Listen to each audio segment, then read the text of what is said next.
The smells and sights and the tastes of New Rome were all around me.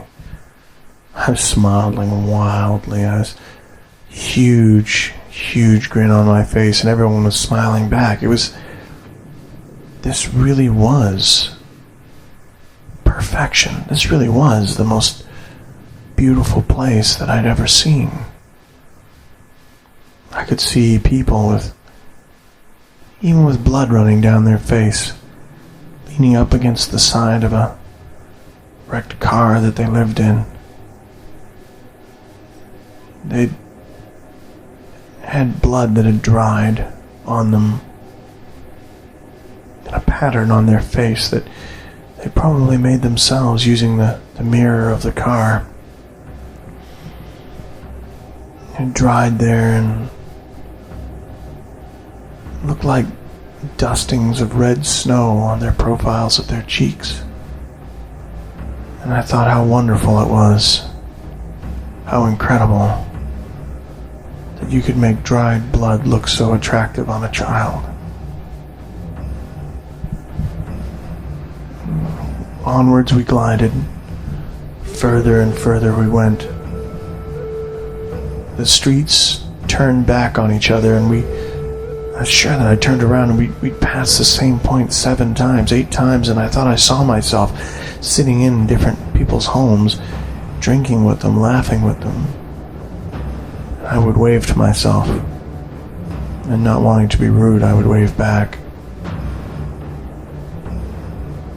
Eventually we came to a door. It stood alone, away from everything, and behind the door was a corridor that led downwards under the city itself. She opened the door and she said, "You better go inside." And I said, "Is this the way?" And she said to me, "This is one way. It might be yours." And I understood. I said, "Okay." I took a deep breath and I went through the doorway into the dark tunnel, headed down. There's no water drips, no sounds, but my footsteps echoed back and forth and back and forth. Onwards and onwards they went. The echoes came so fast that I wasn't sure how many feet I had. Surely one being with 2 feet couldn't make this much noise. Not this many echoes. So I took more steps, and more steps. I've been climbing down for all eternity. Maybe this was all I'd ever done, was just went down steps like this. This is what I do. Who am I? I'm this thing who climbs steps. That's why my legs look like this. But onwards I went, deeper I went, until finally the steps ended. I turned around and I looked back up, and I could see it was only about 10 feet from the door to the steps. And I thought, wow, the downward road is a lot longer when you're on it. And then I turned. I walked on down the hall. The hall led to a room which was bright white all around, and everyone around me was wearing white as well. They were about, in memory I'd say between 8 and 10 of them, all standing there wearing white robes, waiting for me. I felt a little awkward. I entered the room and I said hello, and they said hello back. They asked me, "Why are you here?" And for a moment in clarity, things were becoming a little bit more solid.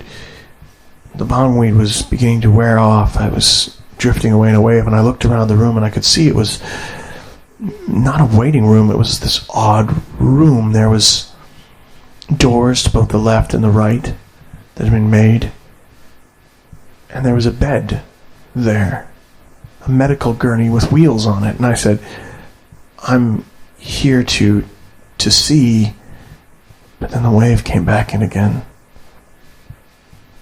The bongweed wave came over me, and I stumbled for a moment, and I said, I'm here to see. And suddenly there was two people on either side of me. And I remember a man's voice saying, "That's good, because we're here to show you." And then I blacked out.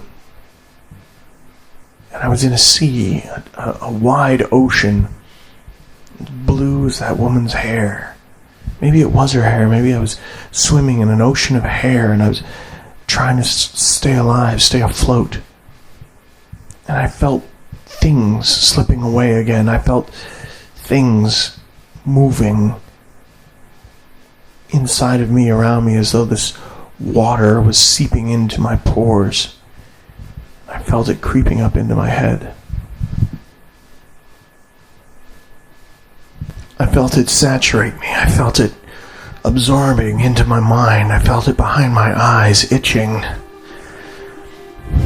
I felt it would consume me utterly. This water, this strange fluid, this blue light would wash away everything. Maybe it did. And I came to. And I was lying on pillows, huge pillows,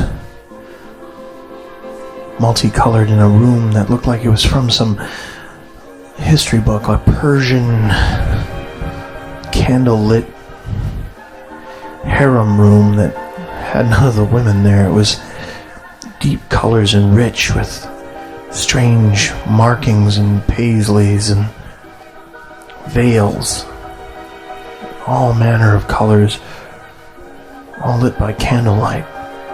I say lit, but it wasn't really lit. It was like there was no real light. There was just areas where the shadows parted and shapes revealed themselves. And the smell of the bogweed was so strong here. There was also the smell of wax burning the areas that the candlelight touched. I felt very, very dizzy, woozy, and I realized that my head itched all over, and I didn't know why. Not at the time, I didn't know why. I know now, though. I was in the darkness trying to get my bearings when a voice came to me from where the shadows sat. They say you won't be speaking with me. You come so very far, come looking. Prophet send little bird, come fly by way. Speaking me about bookman, come looking for ways to be bookman. Aya. At that moment, the darkness parted, and a man came into my view. And this was the Dread Man, Mr. Weaver.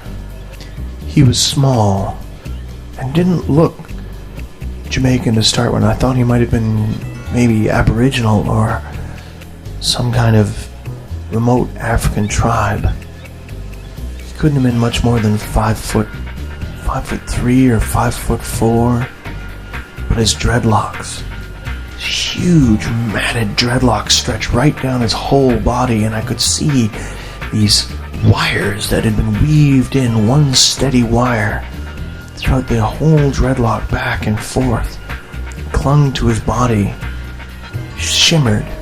His flesh, like wet, held the dreadlocks in place.